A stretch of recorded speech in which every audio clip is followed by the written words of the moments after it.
15 seconds.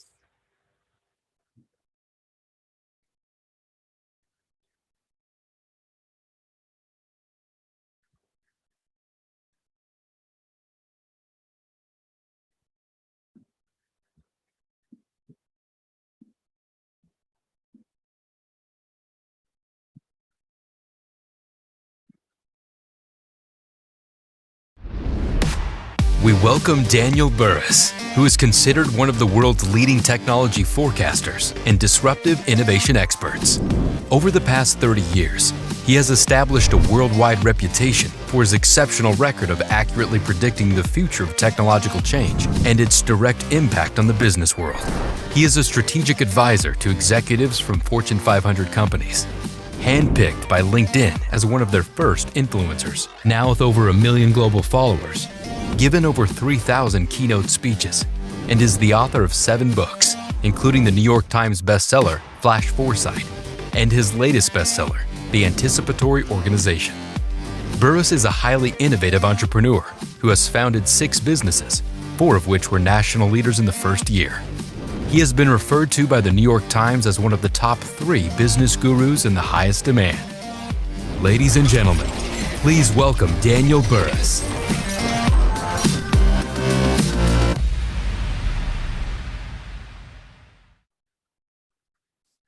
Hey, welcome to this month's Know What's Next. We've got a huge global audience on this, so welcome. Many of you have been there before with me. However, we have a lot of new people that have just joined us for the first time. And let me just take a couple of minutes after welcoming you to just mention how can we call this Know What's Next, because there's so much confidence in that. And many of you who have been following me and have read my books and articles know that for 38 years now, I have been predicting the future of technological driven change and its direct impact on business, government, and education. And I have a methodology for doing that I teach you, because I think the 2 most important moments in a human's life is the day you're born and the day you find out why you were born. And luckily, long ago, I found out why I was put on the planet. I'm here to teach. So rather than just give you some predictions in this Know What's Next, I like to also empower you with some strategies. Now, again, those of you that have been in my Anticipatory Leader Learning System and read the books are already aware of what I'm talking about. But again, just to take a minute or two, what I've done over the years is come up with a way of separating all trends into either hard trends based on future facts that will happen, they cannot be changed, and soft trends.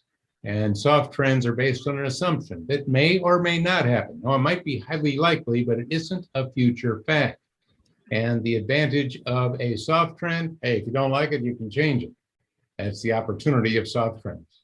The opportunity of a hard trend, you can see disruption before it disrupts. You can see problems before you have them so that you can pre-solve them. So with that in mind, what I'd like you to do is to right now, during our session, have your opportunity antenna up really high, because there are amazing opportunities. As a matter of fact, I've been tracking technology and writing about it for a long time. And there are 16 major technology trends that have been dramatically accelerated because of the pandemic. And when you have technology acceleration that goes beyond exponential levels, it's important to understand that we have exponential opportunities that are there for everyone right now. And that could be an individual, that can be a small company, can be a large company. If you're government, defense contractor, it doesn't matter where you are on the planet. Exponential opportunities now like we've never had on the planet before. The key is we don't want to be clouded in by all of the bad news that we hear about and see every day. Because of course, bad news sells, good news doesn't sell.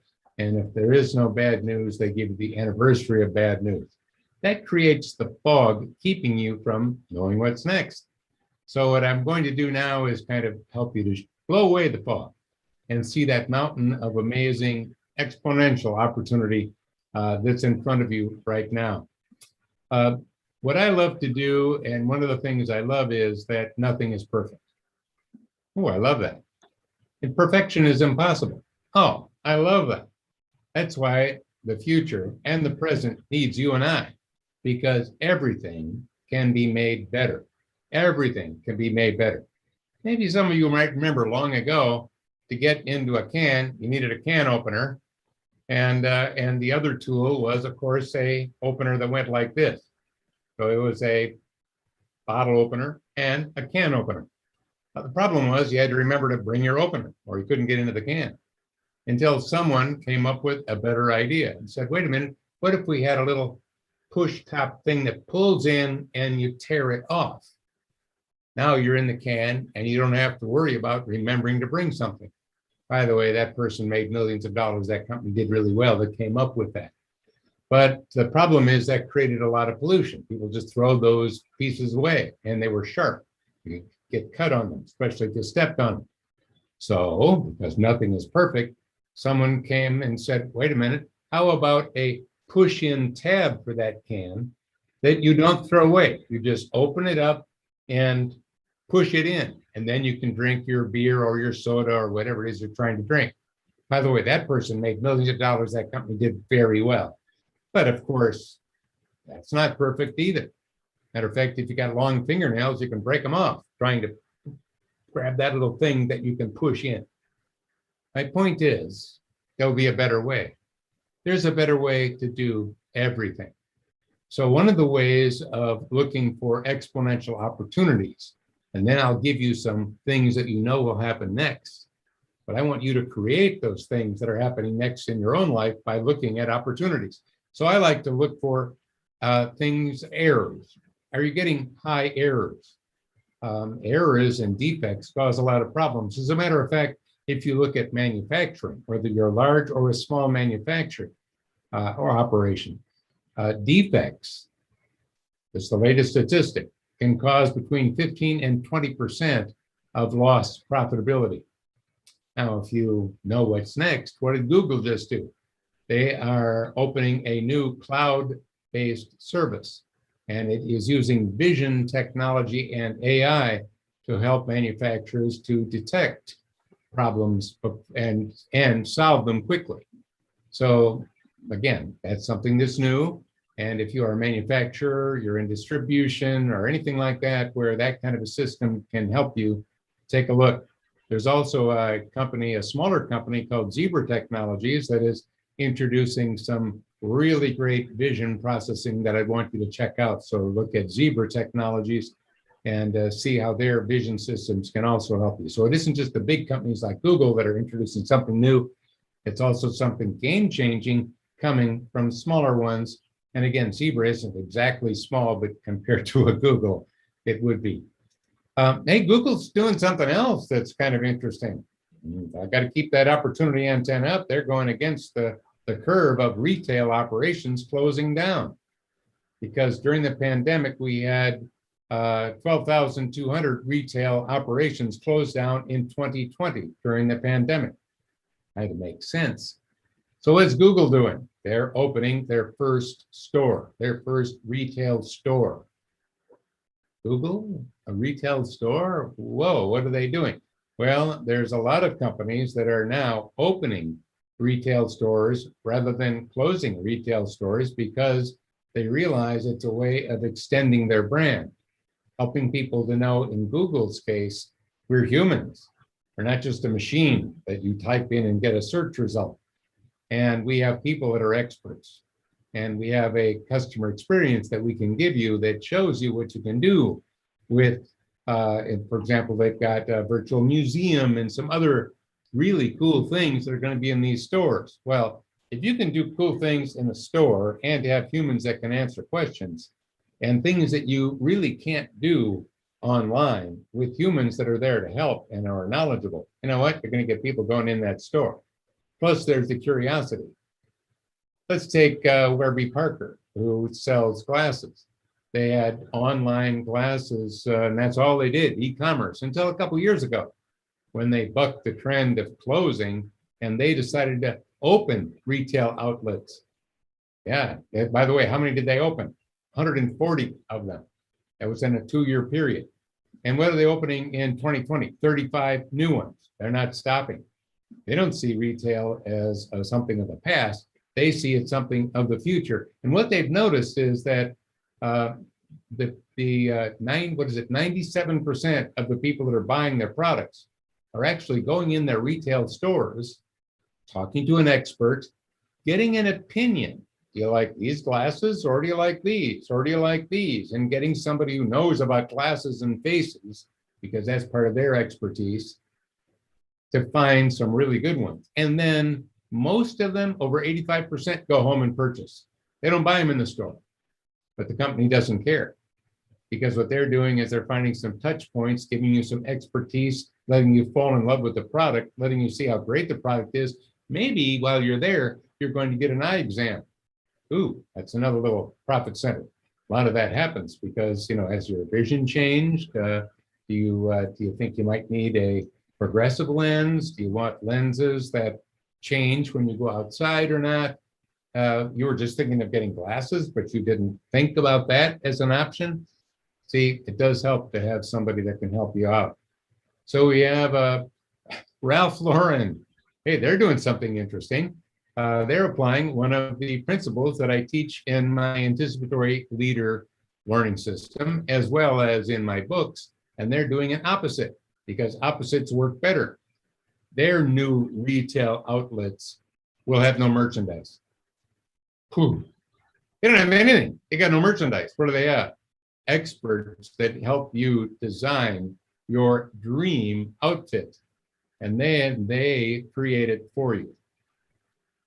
Wow, they can create it for you right there. Wow.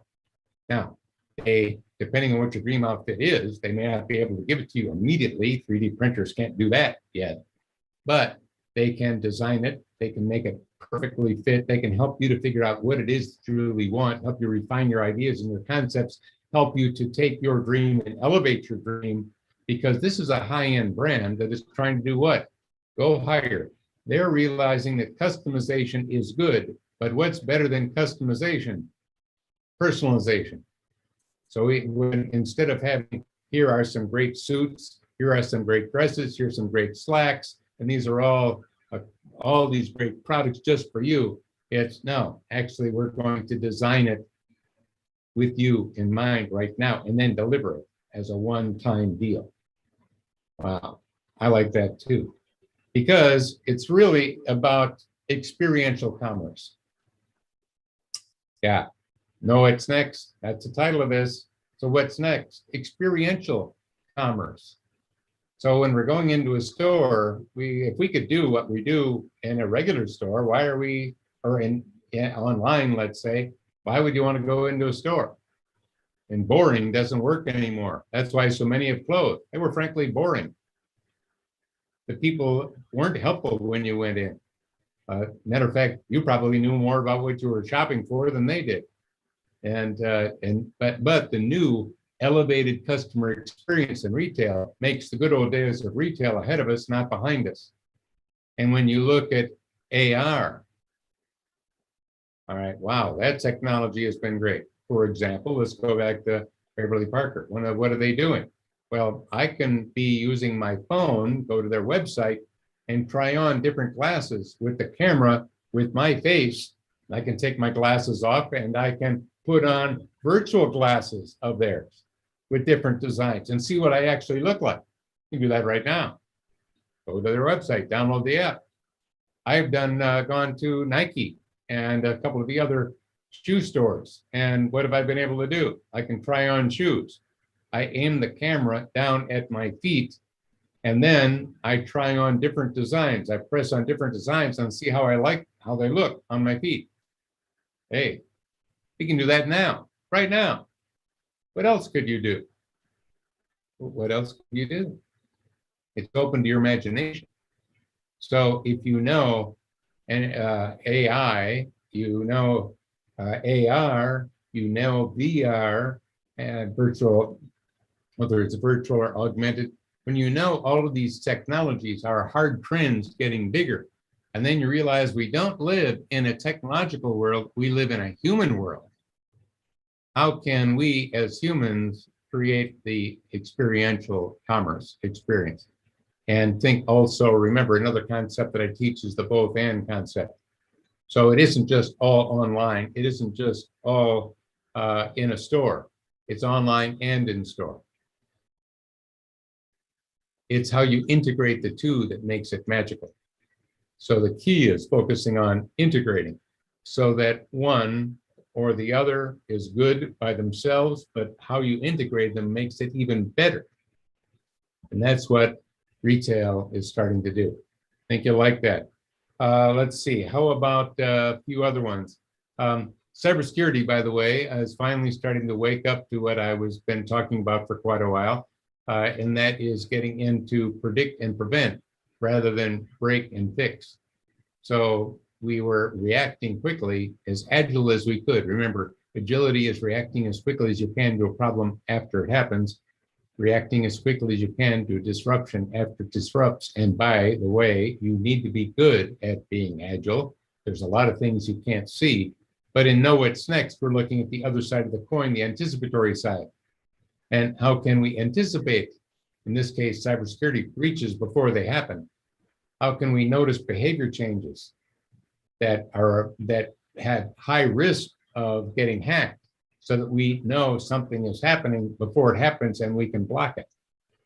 So again, predict and prevent versus just break and fix. Notice how that's an opportunity for healthcare as well, because healthcare has been a break fix model for a long time.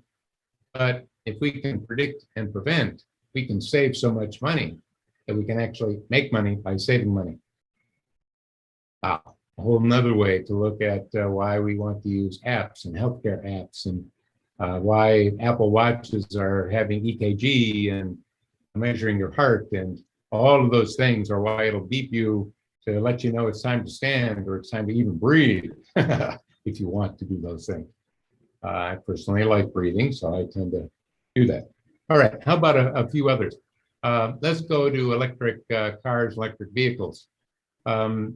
I just saw a electric Porsche for the first time, four-door. Wow, really cool car. And they did something that I suggested at a large conference of auto manufacturers. They did something that I suggested. Actually, there's a whole lot of patents that have named me because I've given them the idea in my speeches and in my consulting, and then they went and developed it, patented it, and made something happen, which is great, because what I see myself as is a catalyst, like I'm trying to do with you right now, giving you the solid ideas and concepts and insights and foresights that you can use to take your career to the next level, to take your business to the next level. So in this case, I was speaking at two conferences that this is, oh, it was quite a while ago. I'd say about 12 years ago or more.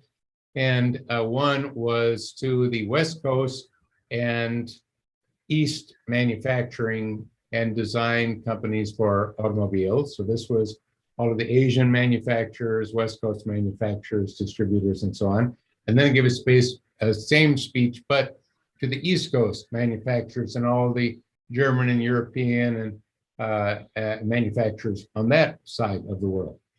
And one of the things that I said is we are going to be having more and more electronic vehicles, and they are quiet. They're perfectly quiet. They do not make noise. As a matter of fact, same thing would be true with a motor scooter or a motorcycle or any electronic vehicle. They're silent. But I said, do they have to be? Maybe we don't want them all to be silent. Maybe we'd like them to have noise, desirable noise, something that sounds cool. Some of us that have been around in the 60s, 70s, and 80s kind of like that sound of a big engine.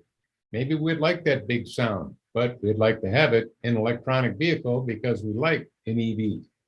Well, back to Porsche, you could have that new electronic EV Porsche cruise around completely silently, but you could also push a button and vary the sound that you could hear. So you want a large V8 sound, push a button, and now it sounds like a cool V8. You want it to sound like the last gas-powered Porsche, push the button. Now it sounds like that. You want it to sound like a Lamborghini? Why not? Push a button. Sounds like a Lamborghini. And of course, the accelerator can vary the volume and vary how it sounds and the pitch of the sound. It all works because it's all electronic. Now, what I'm doing is showing you how you can use some of the principles in my anticipatory leader learning system and in my books to not just know what's next, but better yet, even create what's next. All right, I talked about retail. I'm looking at a couple of things that I wanted to point out to you. Let's see. I look for things I'm looking for. Again, what I'm looking for, because nothing is perfect, is errors. I mentioned Google and manufacturing and Zebra with their vision systems and coupled with AI. Another thing I like to look for is delays. I like to look for bad customer experiences. I like to look for poor service. I like to look for anything that is negative. By the way, there's a lot to find. Why? Because those are all areas that I can improve. So how do you pick something? And by the way, as I'm talking, if you've got a question, I would like you to type it down below, type it in, because I'm going to give you time to ask me questions. We're going to do that soon. So if you got a question, you can type it in, or when we go to questions, there's a way within Zoom that you can go down, raise your hand, and Jennifer is going to see that your hand's up and turn on your mic. You can turn on your mic and you can ask me the question. Just wanted to remind you of that. So again, with our opportunity antenna up and using principles that I've been teaching, you can not just find certainty in an uncertain world using hard trends, but you can also see how to tap into those certainties and how to create your own future. Speaking of that, let me bring up a subject of my next deep dive. I have a deep dive coming up this coming Tuesday. That's the 29th. It will be 10 o'clock Pacific, noon Central, 1 o'clock East Coast. And of course, this is a global audience. You do the math. And it will be available after that as well if you've registered. But unlike my open programs that I'm doing right now, the deep dives are part of my anticipatory leader membership service. And so you'll have to register for that. So if you go to burrus.com, and the link is being put in the chat section, by the way, and we'll have a special link that you can get to get a discount if you want to get in.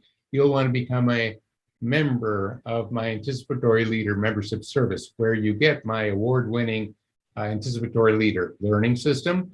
You'll have access to exclusive tools and resources. You'll have access to monthly deep dives like the one I'm about to do, and I'll tell you the title of it in a second. You can ask me questions about the learning system or about what you're doing in there. You'll be able to communicate and collaborate with others around the world that are becoming anticipatory leaders. It's quite powerful. So my deep dive that if you want, I suggest you register for, because it fits this Know What's Next.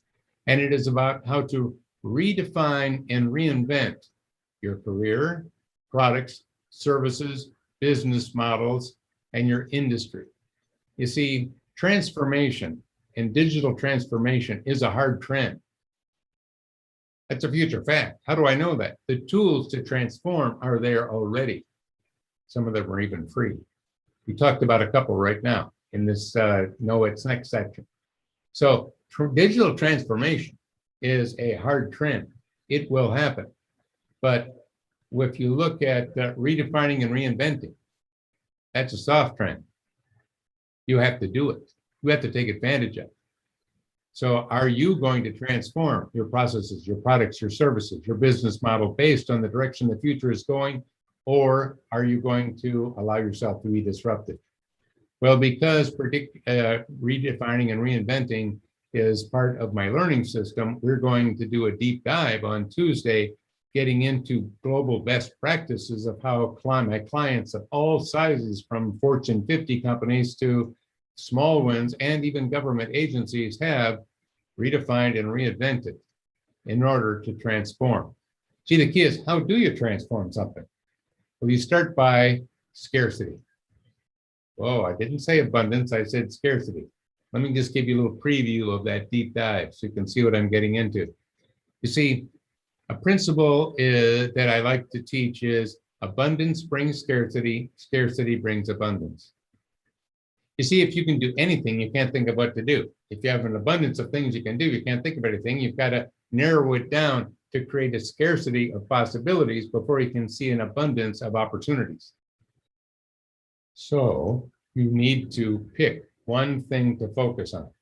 Maybe it's customer service, or pick one thing to focus on. Maybe it's sales, or pick one thing to focus on, retail, or maybe one thing to focus on, customer experience.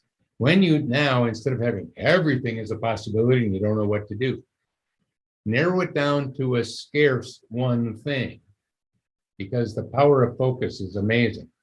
And then you'll start to get an abundance of opportunities by asking yourself, what are the keywords that I want to redefine? So if you're a value-added reseller, you may take a look at the word value. How do I redefine value based on the hard trends that are shaping the future if I'm a value-added reseller? If I keep using the old word value and my old definition of value, I'm going to be in low margins. But if I redefine that word based on where the future is going, I'm going to have high margins. How about the word reseller? You're a value-added reseller. Let's look at that word. Well, that's obsolete if you look at your current definition based on the exponential opportunities and advances taking place today. How do you redefine that word? When you have those words or sales, or you pick a word and then you redefine it based on the direction the future is going, all of a sudden you can see how to reinvent your product, your service, your business model. Redefining and reinventing are a duality. They work together that bring you to transformation. This deep dive is really a good one. That's why I took a little bit of time. You will like it. It's coming up on Tuesday. Go to the website, sign up. I hope to see you there, and join thousands of others around the world that are becoming anticipatory versus being reactionary leaders. All right. Let's take one more thing that I want to give you as a know what's next, and that is looking at add-ons to apps like the one we're using now, Zoom. Well, there are many alternatives to Zoom, and there's some really good ones. There's some clunky ones, but there's some really good ones out there. I've been using some when I'm in my speaking, my virtual presentations. Wow, there are some great ones. However, you can develop an app that can support those apps. For example, with Zoom, did you know that you could develop an app that can tie in and supplement Zoom to give Zoom new capabilities? So if I bought your app in the App Store, when I open Zoom and then I open your app, it links to it, giving me new pull-down features and characteristics and new functionality. Well, there's a whole ecosystem of apps that support Zoom. By the way, how about Microsoft Teams? You can do the same thing. How about WebEx? You can do the same thing. Talk about opportunity. By the way, I'm saying that's a know what's next. Why? Because if you don't do it, someone will. And those ecosystems have a core called a platform. Zoom is a platform, just like the other ones are. I mentioned Microsoft Teams or WebEx, and I've just mentioned a few. There are many. Well, they've now created a giant global ecosystem of users. Well, that's good if you then take the opportunity to bring that in. Let me give you one more, can't help myself, and that is we've got a record number of people, and not just in the United States, but all over the world, but especially in the United States, that are leaving the workforce. They're leaving the workforce for all kinds of meaning. It's hard to get people to fill the positions. So that does a couple of things. Talk about opportunity. One, it creates an even bigger opportunity to automate functions that are fit for automation. In other words, there are plenty of functions that humans do best, but there are also functions that humans are really not maximizing what humans do best. They're just doing something that's repetitive, something that could be easily automated. Well, that's giving us really a new lens at how that we should be automated. So what are the businesses that are slow? they have not been transforming. They've been really kind of milking it and going along in semi-crisis mode, just hoping that they can continue to make money because the world's changing a lot faster than they are. They have a lot of opportunity to be able to do what I'm talking about, and you might bring that to them. So if you are looking at technology as a way to support some of those transformational things, whether it's using blockchain or whether it's using AI or whether it's using any of the other tools that I have listed on, by the way, burrus.com. You can look at my list of 25 tools that are shaping the future, 25 technologies that are growing, many of them beyond exponential right now, to see which one of those tools will help you do, remember, power of focus, that one thing, so that you can do it even better. Okay? So that is a way for you to see that kind of opportunity. Okay, so pick an app, pick one of these like a Zoom app, and look at what does Zoom not do that I would like it to do. By the way, how do you develop an app if you're not an app developer? Well, one of the principles I teach in my learning system, my anticipatory leader learning system, is to take a problem and skip it. And I would say you need to partner with a company that already knows how to make apps. And you have this app design that's based on a hard trend future fact that you know will get bigger, that enables you to sell it to them better. And you partner with them to create it. So I'm keeping an eye on the time. I want to give you time for questions, but let me give you an example. In the learning system, I have 8 hard trend pathways that are growing because they're hard trends at an exponential level. And they give you visibility, not only to know what's next, but how to make something happen. One of them is dematerialization, meaning you can make anything smaller. It's amazing what you could make smaller. You can make anything smaller. So the key is, what do I make smaller? Again, abundance brings scarcity. You won't come up with an answer. So you need to focus, bring it down to a focus who have scarcity, giving you an abundance then of ideas.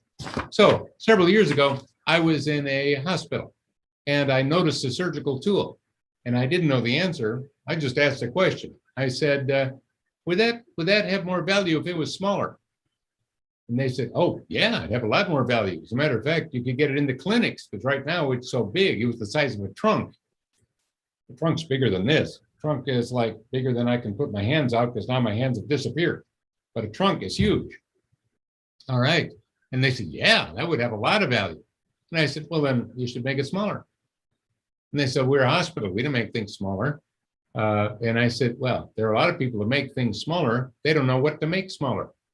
Why don't you contact one of those companies that make things smaller and partner with them to make that device much smaller? And in your partnership, what you want is you want the first ones from that batch and you want them free. Secondly, you want a % of profitability from the sale of those to all the other hospitals. And since you have hospital connections, you can help them to think that through. By the way, that happened. And that hospital, by the way, it took them a little over a year to take that device that was the size of a trunk and reduce it to the size of a cigarette pack. Wow. Did the hospital do it? No, their partner did. And now that is in clinics and it's being used all over. And that hospital doesn't have to worry about reimbursements quite as much as the other hospitals because they have a new income stream. What do hospitals typically do? They look at getting reimbursements from insurance or from the government to pay for their services. Well, I like to create new income streams. How do you do it? Look at exponential growth of technology. In this case, dematerialization, that capability. Look for partnerships. Focus down on an object. Would it have value to be smaller? I didn't even know the answer. They did. And wow, it happened.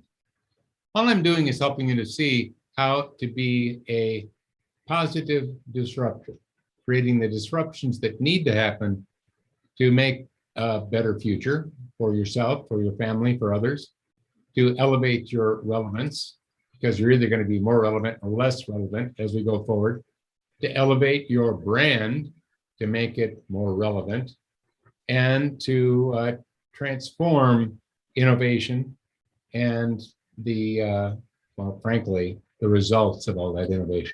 Because I don't want just innovation, I want profitable innovation. All right, I think it's time to open this up to questions.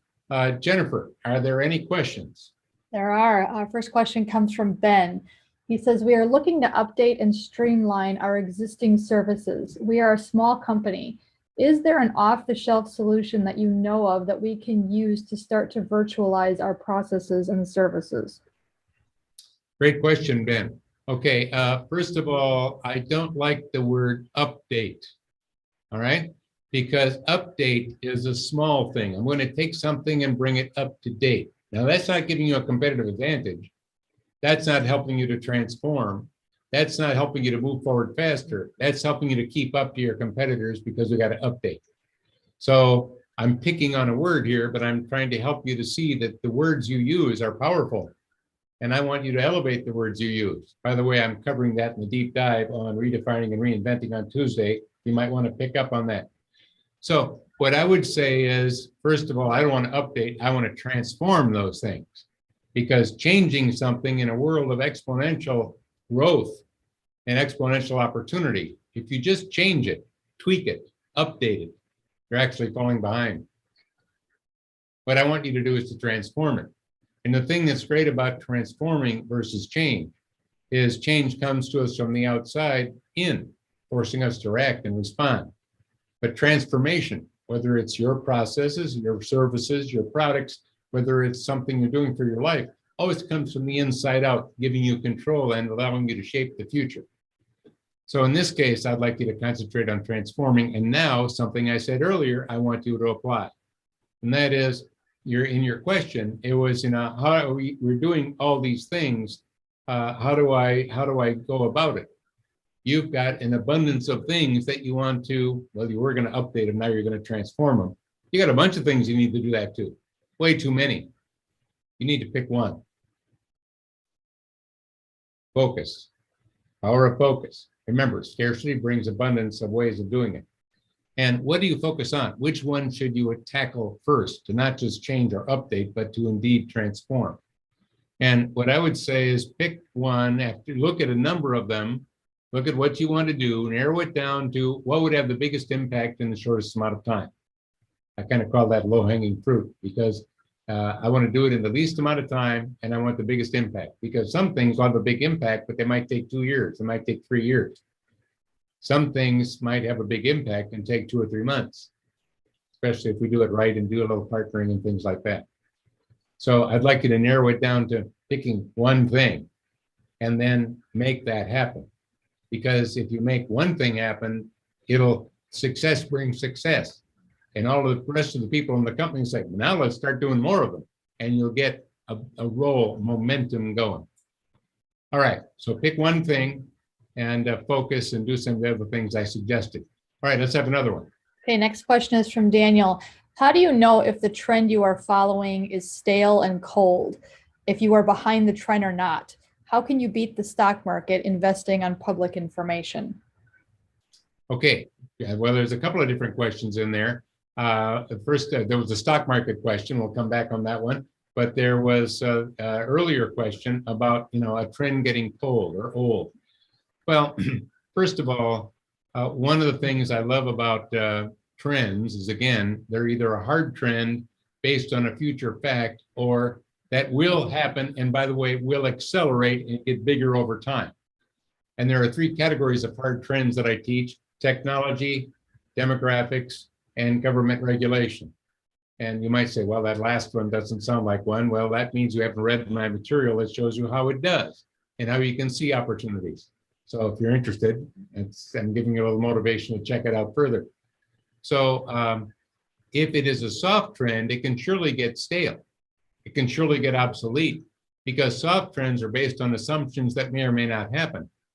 There's something called popular culture and something that is called art. Now let's take that and apply it to car designs. So if you look historically, and for those people that love older cars and older vehicles, of course, it depends on how old you are as to how far you want to go back in that. Some cars that came out were here today and gone tomorrow. Didn't think about it. Others show up in car shows all the time because they're so great. For example, if you take and I'm going to go back a ways, if you take the looks of a 1957 Chevy, well, there's a certain look to that has been eternal, and you'll see those in car shows. Now, a 56, that was good, but not great. It was popular culture. It wasn't art. How about a 59? Well, who even remembers what that was? Well, that's because it was popular culture, not art. I could pick other ones, but I'm trying to show you that some things are here, some things are gone. Some people bought a Rambler American Gremlin, and that was a car. Popular culture, by the way, you probably don't even know what that was. Well, that's because it was here today and gone tomorrow. So some things like fashions are here today, gone tomorrow. Some things in the fashion world stick around. Now let's talk about the stock market. And that is, there are two types of change. Another thing that I teach in my learning system. One is cyclical change. That which goes up will go down, will go back up, will go back down again. And there is a cycle to it. The stock market is indeed cyclical. And there's more than one big cycle. There's a number of cycles that work at the same time. So Warren Buffett has made a lot of money on the cyclical nature of the stock market. What he does is he buys when all of you are selling, and he sells when all of you are buying, because he knows that we all buy on emotion. But if you can clear yourself from emotion and you start looking at the data, publicly available data, by the way, you can see those trends, the cyclical trends, and what is going up and going down. So there's cyclical trends, and the stock market has a number of cycles in there. But secondly, and this affects the stock market, the other type of change is what I call linear / exponential. Linear is one-way change. It's not going back. Once you get a smartphone, probably not going back to a dumb phone. Once you start using the internet, you're probably not going to say, I'm never using the internet again. Maybe a few people will, but hey, most people won't. Once the people in China park their bicycle and get a car, they're probably not going back to the bicycle, unless it's an e-bike. Okay? So the point I'm making is that this is one way, not cyclical, and when it's technological driven, it's going on an exponential curve going forward. So there are some cycles in the stock market. Oh yeah. But what I want you to look for, I'm giving you some tips here, is look for the hard trends that are growing exponentially and the companies that they represent.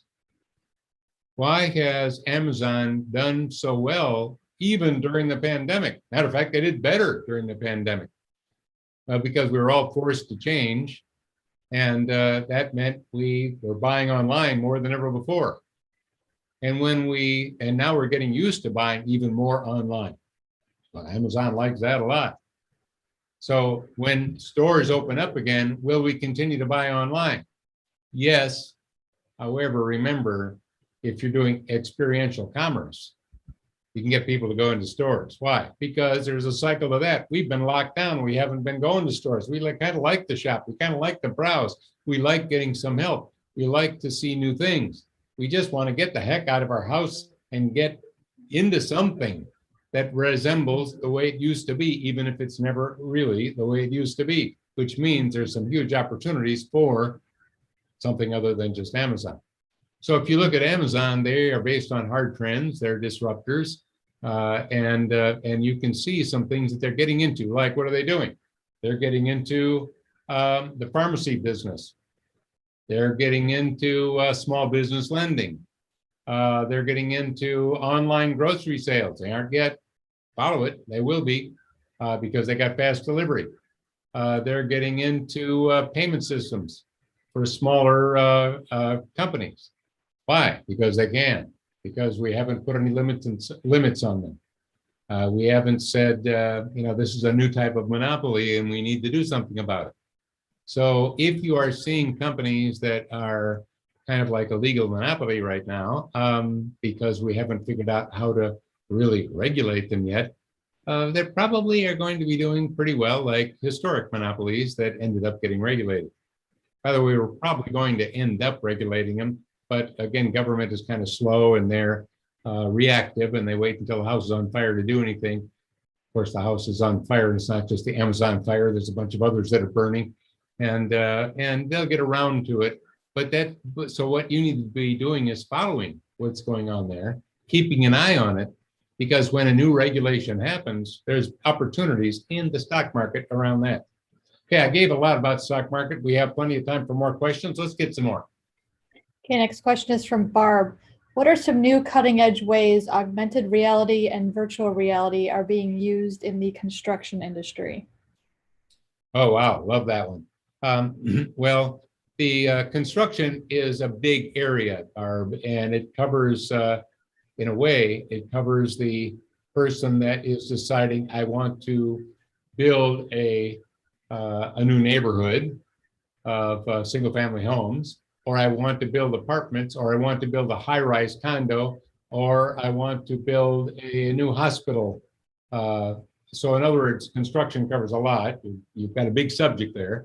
Secondly, there is the funding, the people that are the investors initially, the people that have the need. We need a new hospital.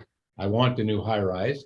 There are the designers that have to design it, and not design it as a building that's obsolete, but one that can not only weather all the things that are taking place in those hard trends and take advantage of them, like the Internet of Things, AI, fast internet access, et cetera, et cetera.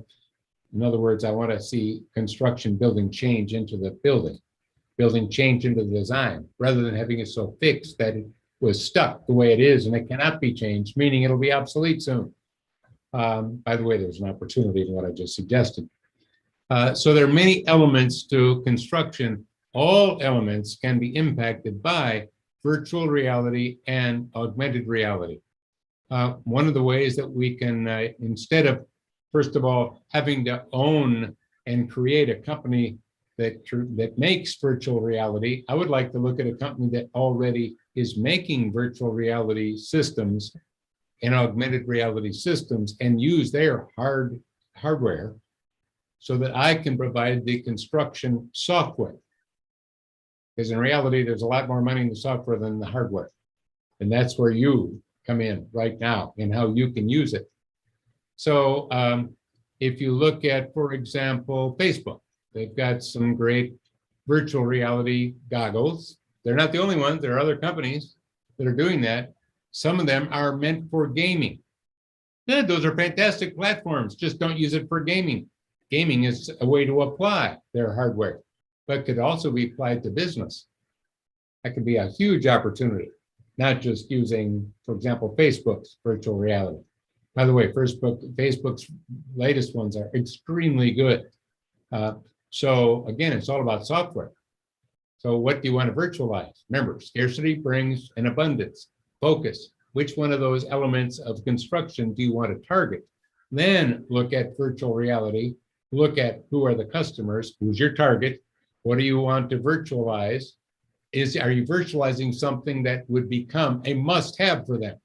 Because I don't want them to have an option here. And is it something that they need to have urgency? I need to get it now. I can't wait. If they need to get it now, if it has urgency, if you already have people that have money and that need would be there, then that focused application for AR or VR is going to be a winner. Apple will be releasing their augmented reality glasses, which will be more like normal glasses. Again, this part will determine no data, full data. The advantage of augmented reality is I can see reality as I'm seeing data at the same time. I can just overlay it to get how much I want at any point in time. And of course, it'll be Bluetooth to my smartphone, which will be going up to the cloud. And there will be very small little cameras that allow me to be able to pick up what I'm doing and help me to overlay those things. So Anyway, it won't be like the old Google glasses that they put out. Those were, of course, an early attempt, and they were experimental. Google even said that. They won't be that geeky. And there'll be many types. They're already starting to see some besides Apple's. By the way, when Apple does that, will Samsung do that? Of course they will. And so will others. There'll be a lot of competition. What am I saying? Well, they're making the hardware. You don't have to make that. The key is, what's the software for AR or for the VR? So the advice I'm giving you is pick an area of construction, because it's a big subject, one that an AR or VR application would serve real well, and then focus on it. Let me give you one more food for thought. Let's say I'm a builder. I'm actually doing, and I'm putting in a roof. Well, what are the latest regulations? Because regulations vary from city to city, town to town, state to state. And there are new regulations that come in all the time. What a great AR, not a VR, what a great AR app that could be. Because I could just have my glasses, I could go regulations, it could be using the GPS of my location off of my device, and it could give me the latest regulations right there for whatever it is I'm looking at, whatever it is I'm working on. That could be a great application. By the way, if that isn't made, someone will. Why? Because if it can be done, it will be done. And if you don't do it, someone else will. All right, let's have, before we go to the next one, there's a little time left. Let me remind you that the deep dive coming up is about redefining and reinventing your business model. By the way, if you don't do it, a competitor will. Redefining and reinventing your products and services based on the hard trends that are shaping the future so that you can elevate your relevancy. Redefining and reinventing your career. And I'm going to show you how to do that in this deep dive as well. So remember to go to burrus.com. I think we've got in the chat a little area that you can log in, and it's coming up on Tuesday, and there will be a time for question and answer. And better yet, you get access to the learning system, access to other people all around the world that are becoming anticipatory leaders instead of just being reactionary, all sorts of, and monthly deep dives. All right, let's have one or two more. Okay, our next question is from Cheryl. Could you talk about the cybersecurity risk exposure of digital currency? Oh, very good. Well, we have cryptocurrency and digital currency, which are two different things. And I'm guessing you might have read my article about that, because I just did a blog recently about the two different things and how governments over the world, including the United States, some have already implemented a digital currency, which is usually done by a government, and then cryptocurrency, which is not done by a government, that's done in more in the private way. And they are different. So you picked, and by the way, if you want to read that blog, you can either go to my LinkedIn and join the conversation there. I've got over 1 million followers. You'll find out why, because I share, weekly on there.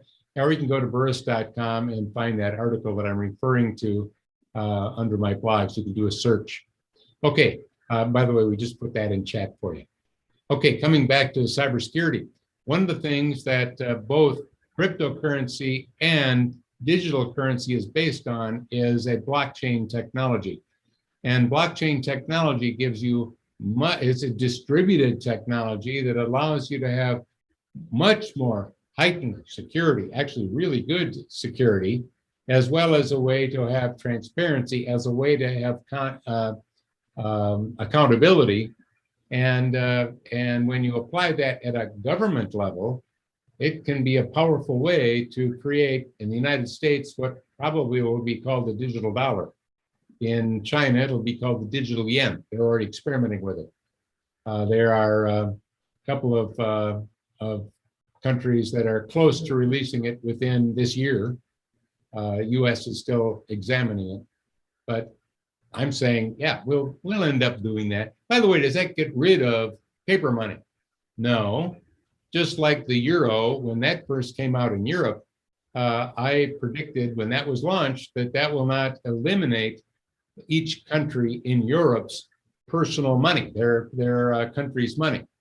But at the same time, it's giving us a euro that we can use in any country as we travel, because some are very close to each other, or as visitors come in, they can use it. but we still have our French franc, and we still have our different currencies that we're used to. Remember the both and concept. So coming back to security, I think we have heightened security, and we also know that criminals still have a way of being criminals, and that's why we need to have anticipatory cyber locked around that. But frankly, I think there's going to be a lot less theft when we use that blockchain technology for those things than we've had theft from banks and from your bank accounts and that type of thing in the regular normal currency world. And I'm talking about if you have and you're in the US and you got $1 right now, and you're buying something from your bank account going to another, that's not a digital dollar. That's a transfer. So digital currency or digital dollars is a little different. Check that article out. So I think we'll have more security when we do that. That's why I think all the nations are looking at it. We got 5 minutes to the top of the hour. I am going to take one more question, and I again, don't forget, we're going to do this again next month, because I do one of these each month. And I also have I got another one I got to tell you about right now. I have an interview coming up on Friday with a person that is an expert on trust, has written a recent book on trust leadership, David Horsager. You won't want to miss that one. That is an open webinar. It's free. There's a link we can provide on that. It'll be on multiple platforms, on the LinkedIn platform, Facebook platform, and others. Hey, join us on that, because trust is a key as we enter this post-pandemic world, to get people to go back to work, to get people to buy from you, to go into stores. It's going to be really important. So check that one out, coming up this Friday. All right, I now have 4 minutes for a quick question and a quick answer. Jennifer, I'm going to let one squeak in. We have one. Okay. Yep. Last question from Bob. What will be the major impacts of the medical industry, specifically home care, in the next few years? Wow, home care. Well, I would say wearables is going to be increasingly used. Now, a wearable can be a watch, and by the way, there's far more than the Apple Watch, but it can also be what is called a digital tattoo. And a digital tattoo is something that sticks to the skin, and it wirelessly transmits its information to your phone that goes to your doctor. And that can be used for all sorts of different things. There's also ways of keeping you from having accidents that we will be doing. Because again, let's take old people. They tend to fall. That's how they break their hips. That's how they get hurt. Part of it is because they can't see close up, or they got bifocals or progressives and they didn't see that step. So one of the things that we might have as an opportunity would be to develop a little thing that goes over their shoe, and it's got a teeny little sensor on the front that can detect something in its way, a bump or something going up or going down. And that can wirelessly signal, if they're wearing a hearing aid, their hearing aid, or signal their phone with a message, just sending off an alarm, letting them know, oh, there's something up ahead. In other words, a step, or there's something in your way that you could trip over. That alone could keep so many people from having broken hips and falls and, oh my goodness. By the way, I just invented something for you right there that isn't invented. Go do it. The opportunities for home care and health, unbelievable. So wearables and things that, like I just described, are huge. All right, let's not just react to change. Let's anticipate it. Let's not just predict and prevent. Let's embrace the new realities and extend them. And those new realities are the new tools that are allowing us to create a better future for ourselves and for others. So let's go and make it happen. Thank you for attending. We'll see you next month.